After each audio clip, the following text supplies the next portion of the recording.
Samantala, sa iba pang mga balita, bistado ang kasong rape na kinasangkutan umano ng isang lalaki sa Rizal noong 2011. Napag-alaman nito ng mga otoridad habang nakikipag-areglo ang suspect sa isang nakaalitan niya sa inuman. Itinanggi na akusado ang krimen at may unang balita si EJ Gomez.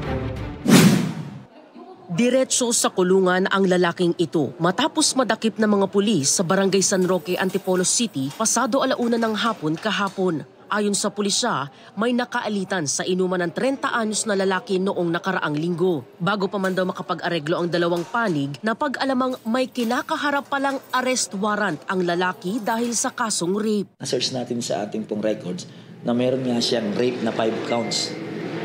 So, instead na mag-settlement, tumiming na ang mga pulis natin at tinambangan na siya dahil warrant of arrest po ito. Binasahan ng warrant of arrest at inaresto po sa salang rape. Taong 2011 daw nang maganap ang krimen sa Antipolo City. 17 anyos noon ang akusado na kinilalang si alias Dar. Ang biktima, nasa edad 13 anyos noon ayon sa pulisya. Pebrero 2012 nang ilabas ang arrest warrant laban kay Dar na isa raw sa 5 sangkot sa panggagahasa. Siya lang po ang nalabasan ng warrant of arrest kasi malamang siya ay hindi surrender or undergo ng CSWD sa social welfare natin. So 12 years na po siyang pinaghahanap ng batas. Ngayon lang siya magkakaroon ng closure kasi nahuli na siya. Gang rape ang reklamong isinampa sa kanila ng ina ng biktima. Pero giit ng akusado, walang katotohanan ang paratang. Ang paglalayas umano ng menor de edad na biktima ang ugat ng bintang sa kanila. Tumawag yung magulang, yung nanay sa amin.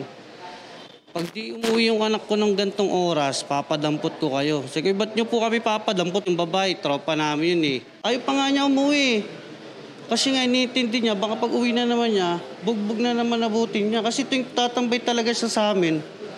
Lagi siyang may pasa. Dagdag pa niya, nakapagbigay na rin daw ang kanilang panig na 50,000 pisong danyos sa pamilya ng biktima noong sampahan sila ng reklamo.